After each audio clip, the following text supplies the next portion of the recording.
Mike Radich here, and I'm now joined on the phone by MMA Veteran Paul Bradley. Paul, how are you? Doing good. How you doing? Doing very well. Paul, you got a fight coming up this Friday, Downtown Showdown. How's training been going for the fight? It's been going great. Just kind of nice. I haven't been traveling around like my last fight. I was down in Texas the whole time, kind of helping someone get ready for a fight. Helping Johnny Hendricks get ready for Koscheck. So, I wasn't able to really fight my own, train my own style of fighting down there, because I had to imitate Koscheck all the time. But this time it worked out really well. I got to stay in my home state of Minnesota, and then, just focus on myself. Your opponent, Keith Santana, how much do you know about him? I watched a little video on him. I don't know a ton about him. I just know he's a tough guy, kind of a brawling style. So I got to make sure to watch out for the haymakers from what I saw in some of his videos. It looks like he can take a punch pretty well, and so I just have to be on my toes and be ready for all facets. What weight is this fight going to be fought at? This will be at 170. Getting back down there. And you mentioned that you're going to be fighting in front of the hometown crowd. Is that an advantage or disadvantage, do you feel like?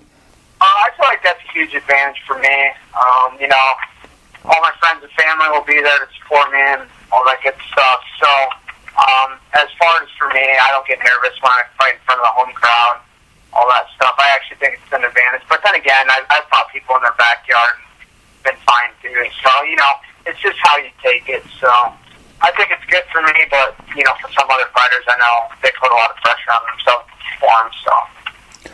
Paul, you're 1-0 since leaving the UFC. What was that whole experience like? I mean, was it exactly what you thought? Because you had waited a long time to get an opportunity to fight there. You were on Ultimate Fighter Season 7. You were pulled from the house because of a contagious skin condition. Was the experience like you had thought it was going to be, and what did you take away from those two losses? Because a lot of people say you learn more from your losses than you do from your wins. It definitely proved that's where I want to be. I don't want to be anywhere else but the UFC. It showed me that, I'm right there. As far as my last fight went, I'm right there with top guys. Pierce is doing very well. He's only lost to, looks like Hendricks, Koscheck, and, Fitch right now, and those are the top guys to weight. So, it proved to me that I belong more than anything. The fight was so close that I think it could have won either way. So, it was good, and, now I've got a taste of what it takes to get there, and, once I get back there, it's time to stay. So, really, after that last loss, I just, after the new year, I packed up a lot of my stuff, and I went out to California for 2.5 months, trained there, and then went to Team Takedown and trained there for 6 weeks. So, and then after this fight, I'll be making a permanent move out to San Diego to train with Alliance and just train with some of the best in the world. So. Paul, what do you think that it is about fighting in the UFC? Because we've seen a lot of guys like yourself who, rack up a ton of wins on the regional circuit and the smaller shows. Then when they get to the UFC, they don't find the same success. Is it, the competition is that much better? Is it the stage of the fighting? What do you think it is? I think, most of all, it's the competition it really is. It's seconds from who's a better guy. At that level, everyone's so good that, it really is. The competition just steps up so much, and everyone's fighting so hard to stay in there. Whereas, the lower competition, the smaller shows like I'm fighting on, these guys are trying to make it there. But, man, once you just, the UFC is it's the MLB of fighting, it's the NFL of fighting. So everyone, when you get up to that level, is so good that you just have to be so prepared, and it's just a different ballgame. It's just a whole step up.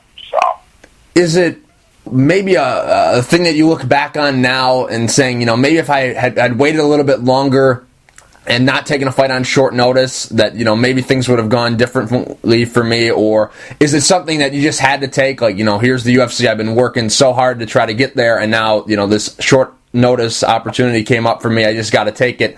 Do you look at that saying, it was just an opportunity I must take, or is it, I wish I would have kind of waited because, maybe things would have worked out differently for me? Yeah, I look back and I don't regret taking it, but at the same time, it was up a weight class too and all that, and it was on 2 weeks' notice. I kind of wish I waited, but then again, you never know when that opportunity is going to come again. So I don't regret it at all. I just wish my first one could have been at 170.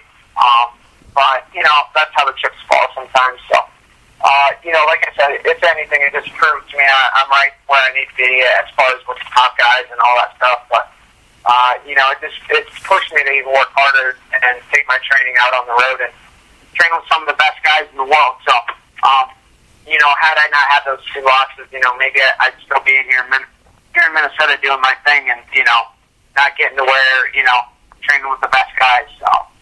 Again, is it the competition thing? Because looking at your record, you've fought 2 weeks, 3 weeks, in between fights. You've had that short time. Is it just the competition again? Yeah, the competition is obviously the biggest thing when you get to that level. But, yeah, that's why I'm taking my training elsewhere, as far as going to Alliance. Minnesota's been great to me. I just don't have a ton of big guys to train with up here.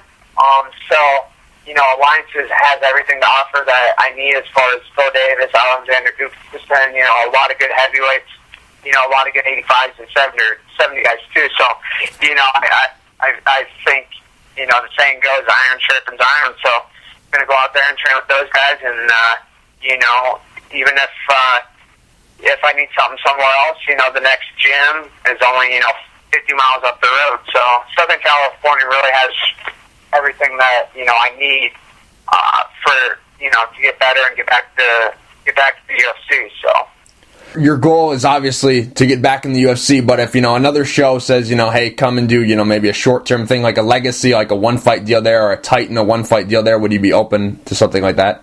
Oh, absolutely. I've shown, I almost took a fight on short notice for Legacy against Mike Bronzillis, but the timing was bad, and they wanted 170, and, I wanted to do a catchweight, so we couldn't come to terms on that. But, definitely like a Titan or, a Legacy would be great, but, I had a couple other offers. I won't really say who they are, just out of respect for the promotion, but, the one was a 3-fight contract for 1 year, and, no one's willing to do the UFC clause, which I understand. They're building the product, and they don't want to lose it once they build you. But at the same time, the ultimate goal is to be back with the UFC, so. Is there any fighter out there that is maybe a guy who, if you would beat or, would like to get in there and fight them that, could potentially get you back to the UFC? Because there's some good guys out there right now, like a Jesse Taylor or a Jay Haran, someone sort of like that. Yeah, Jesse Taylor, Jay Haran and Legacy would be good, or Jiro Harris, or any of those guys down there, with, UFC vets and all that. That's what really is for me to be one of those guys to get back in. It's just, like I said, it's whether the fight will work out or not, and, people accept, and if I can even fight for Legacy. And, there's a lot of variables in it since, I've tried to get on a Legacy show, I don't know, for so long now, and same with Titan. So, just all depends if we could get the details sorted out. Now, Paul, I think it was a tweet, or maybe it was a Facebook post I saw from you, and it was about Teen Mom. Now, you don't have to lie to me. Do you watch this show? And I know you put the little disclaimer saying, your girlfriend makes you watch, but how big of a fan of this show are you? Of Teen Mom? Yeah.